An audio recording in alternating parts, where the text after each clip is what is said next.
रहा और विभिन्न जन आंदोलनों और राजनीतिक आंदोलनों के अपने अनुभवों से मैं यहाँ पहुँचता हूँ तो जो चुनौती हमारे सामने है वह चुनौती पुराने तरीकों से उसको निपट नहीं सकते, क्योंकि इसके पहले इस तरह की कोई चुनौती हमारे सामने नहीं थी। सरकारों की जो नीतियां थी उनके खिलाफ हम लोग आंदोलन करते थे, या वामपंथी दलों के हो या कोई सामाजिक आंदोलन में लगे हुए लोग हो, उन लोगों से हम एक संवाद कायम करना चाहते हैं ताकि आने वाले समय में जो हमारे सामने चुनौतियां हैं, राजनीतिक क्षेत्र की जो चुनौती है उससे हम लोग निपट सकें। मुझे ये बताने की जरूरत नहीं है, आप सब लोग सचेत लोग हैं, जानते हैं कि हमारे तो जो अभी दुनिया की ताकतें हैं वो भारत को इस स्टेज में नहीं छोड़ी है कि हर कोई जीत हासिल कर ले। इसीलिए हम बराबर कहते हैं कि हमारे पास पड़ोस के साथ मित्रता करने के अलावा और कोई विकल्प है ही नहीं। युद्ध तो कतई विकल्प नहीं। अब इसको न मानने वाले लोग जो भी चाहे कहें, लेकिन यही घटना बताती है कि युद्ध हमारा कोई विकल्प नहीं है। पड़ोस के साथ हमारे बेहतर रिश्ते ही हैं जो हमको स्वतंत्र रूप से विकास के रास्ते पर ले जा सकते हैं। तो हमने ये देखा कि दुनिया में हम तकनीक के आधार पर और पूंजी निर्माण के आधार पर और पर कैपिटा इनकम के आधार पर गरीब समाज भी वो इतना बड़ा हुआ है कि उसमें वो सेध लगा के अपना एक राजनीतिक बहुमत उस देश में बना देने में वो सफल है। ये एक सच्चाई है और पुराने ढंग से हम उससे निपट नहीं सकते। तो हमारे सामने क्या कार्यभार है, मैं ज्यादा विस्तार से नहीं कह रहा हूँ, क्योंकि देखिए आप भी जानते हैं कि जो सर्वोच्च हमारी न्यायिक संस्था है, सुप्रीम कोर्ट को भी फोर्स किया गया है। हमारे मित्र प्रशांत भूषण कहते हैं कि चीफ जस्टिस को ऐसे कुछ उनकी कमजोरियां पकड़ी जाती हैं, इसके माध्यम से चीफ जस्टिस जैसे लोगों को भी बार्गेन करने के लिए फोर्स किया जाता है। ये एक सच्चाई। और संस्थाओं को आप जानते हैं, चाहे सीबीआई हो, चाहे ईडी हो, चाहे जितनी संस्थाएं हैं, वो किसके डिक्टेट को काम करते हैं और कैसे लोग गिरफ्तार होते हैं, पकड़े जाते हैं, पूछताछ होती है, बूढ़े बुजुर्ग को भी नहीं छोड़ा जाता है और कुछ लोग तो जेल में ही दम तोड़ देते हैं। इनके खिलाफ कोई वैलिड साक्ष्य आपको नहीं मिले। तो इसकी तुलना कुछ लोग ये कहते हैं, हमारे समाजवादी मित्र कहते हैं, मैं उनको समझाता भी हूँ, ये इमरजेंसी जैसी स्थिति। मैं कहता हूँ इमरजेंसी जैसी स्थिति से इसकी तुलना नहीं हुई। वजह साफ है, इमरजेंसी एक एक्सीडेंट, ये हमारे राजनीति की कोई परिघटना नहीं थी। एक खास परिस्थिति में देश में आपातकाल लगाया गया था और खुद प्रधानमंत्री ने जो आपातकाल की घोषणा की थी, उन्होंने ही इसको विड्रॉल किया। यहाँ कोई विड्रॉल टेंडेंसी नहीं दिख रही। ये एक नियमित परिघटना हो गई है। जन आंदोलनों का दमन तो करो ही, जो विपक्ष है उसके जो अच्छे नेतृत्वकारी लोग हैं उनको आप गिरफ्तार करो और उनको जेल में ले आओ।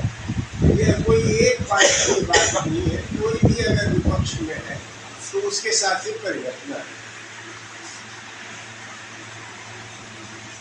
दूसरा, अपने पड़ोस के मुल्कों के साथ आप देखिए तो मोदी डॉक्ट्रिन है।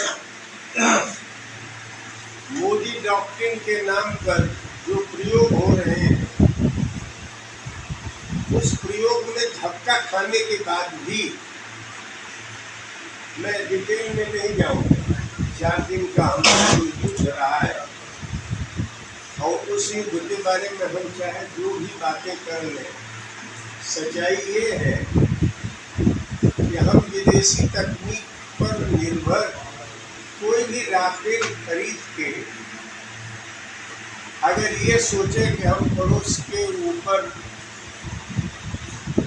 कोई राजनयिक पहलकदमी लेके आतंकवाद से निपटने के लिए अगर युद्ध जैसी, तो अभी तक हमने पूरे प्रदेश में 30 से ज्यादा इस तरह की मीटिंग की है। जगह जगह जिन भी दलों के लोग हैं वो लोगों ने मीटिंग कराई। अभी हमने सीतापुर में एक बड़ी मीटिंग की आम सभा की, उसका वीडियो भी हम आप लोगों को शेयर कर लेंगे। पूर्वांचल के जिलों में किया और कल मैंने इटावा और फर्रुखाबाद में किया। आज विनोद जी के प्रयास से आपके बीच में आए और कल मैं आगरा जा रहा हूँ। आगरा से फिर बुलंदशहर वगैरह होते हुए मैं मेरठ में जाऊँगा और 25-26 को वीपी सिंह की जयंती को लोगों ने हमको आमंत्रित किया है, उसको भी मैं एड्रेस करूँगा। तो मैं जो 3 चीज़ें अभी हमने चिन्हित की हैं और उस पर आप लोगों की राय चाहते हैं। संवाद है ये, हम कोई आंदोलन अभी नहीं है। अगर एक दिमाग बन जाएगा जमीनी स्तर प्रदेश में, तब हम दूसरा कदम उठाएंगे। पहला कदम हमारा है कि लोगों से हम उनकी राय लें और अपनी भी बात करेंगे। ऊपर से हम कोई बात थोपे नहीं और हम कोई पार्टी बनाने के लिए अभियान नहीं चला रहे। पार्टियों में जो लोग काम कर रहे हैं, जमीनी स्तर पर काम जो लोग कर रहे हैं, उन समूहों से वार्ता करके कुछ कॉमन मुद्दे पर संवाद और जमीनी प्रयास हमारा है। तो मैं अभी जिन 3 बिंदुओं को चुना हूँ उस पर मैं आपसे बात करना चाहता हूँ। पहला हमारा जो सवाल है वो हमारे खेती बाड़ी, हमारे छोटे कल कारखाने उद्योग से जुड़े हुए हैं और हमारे प्रदेश की जो पूंजी का पलायन हो रहा है उससे जुड़े हुए हैं। और मैं ऑन रिकॉर्ड ये बात कह रहा हूँ, हमारी खेती में आप जानते हैं, मैं उस पर भी बोलूँगा। इतना बड़ा किसान आंदोलन हुआ जिसमें हम सब लोग समर्थन किए, शहीद रहे। उस किसान आंदोलन को इतना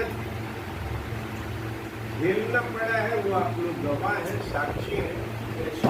लेकिन एमएसपी जैसे कानून को आज तक भी, जिसमें और कोई मांग नहीं है, भाई हम पैदा करते हैं और जो पैदा करते हैं उसका एक वाजिब मार्केट वैल्यू पर आप हमारा भुगतान कीजिए, तो आज तक उसको स्वीकार नहीं किया। तो मैं किसानी खेती का जो संकट है वह क्यों हो रहा है और 2000 के बाद जितने आंदोलन हुए WTO से अपने देश की संप्रभुता को लेकर, हमने देखा जो शर्तें हमारे ऊपर अमेरिका ने, यूरोप ने थोप दिया, हम मान के चले गए। और आज हालत ये हो गई है कि हम अपने अगर किसानों को कोई राहत भी देना चाहें तो हमारे ऊपर हर वक्त एक तलवार लटकती रहती है कि हम आपको ब्लैक लिस्टेड कर देंगे, हम आपके यहाँ से व्यापार नहीं करेंगे। ये हालत हमारी बना देगी।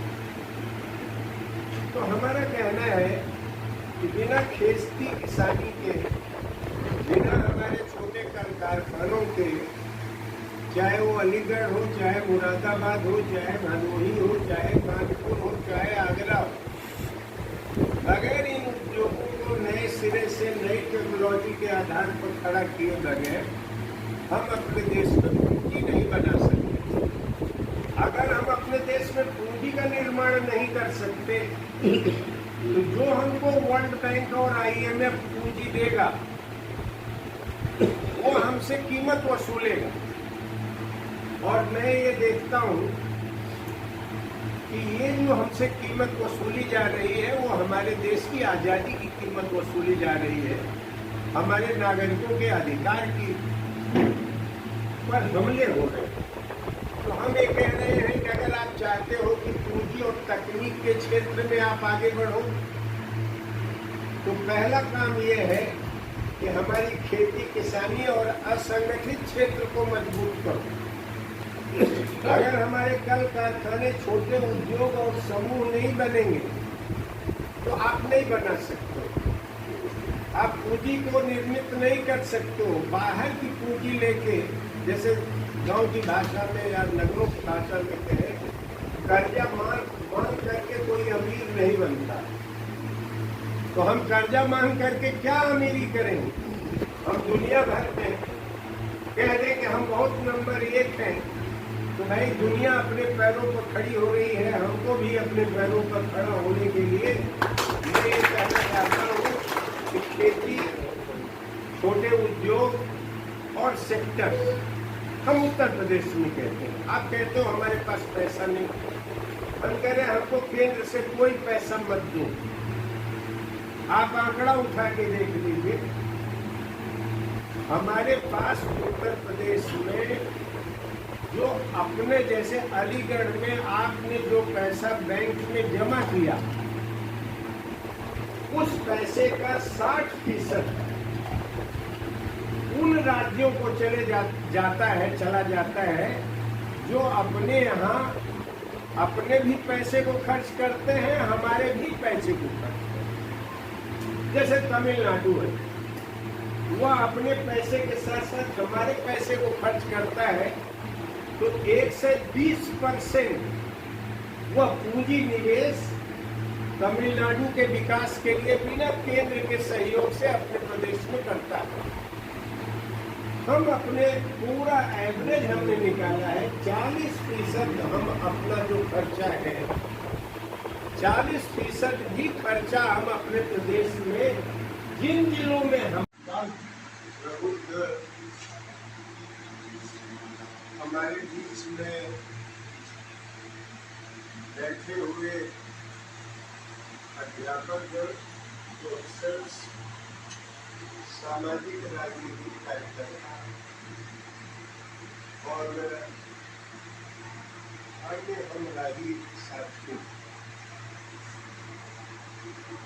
मैं अधिक समय आपका नहीं लेना चाहता, क्योंकि मैं खड़े होकर इसलिए बात नहीं कर रहा हूँ कि हम अनौपचारिक वार्ता आपको भी सुनेंगे और अपने इस अभियान के बारे में भी बताएंगे। साथियों, मेरा जो अभी मकसद है पूरे सूबे के लिए, वो ये है कि हम जमीनी स्तर पर जो राजनीतिक कार्यकर्ता के, सामाजिक संगठन है, उन लोगों से एक संवाद कायम कर रहे हैं। चाहे कांग्रेस के कार्यकर्ता हो या समाजवादी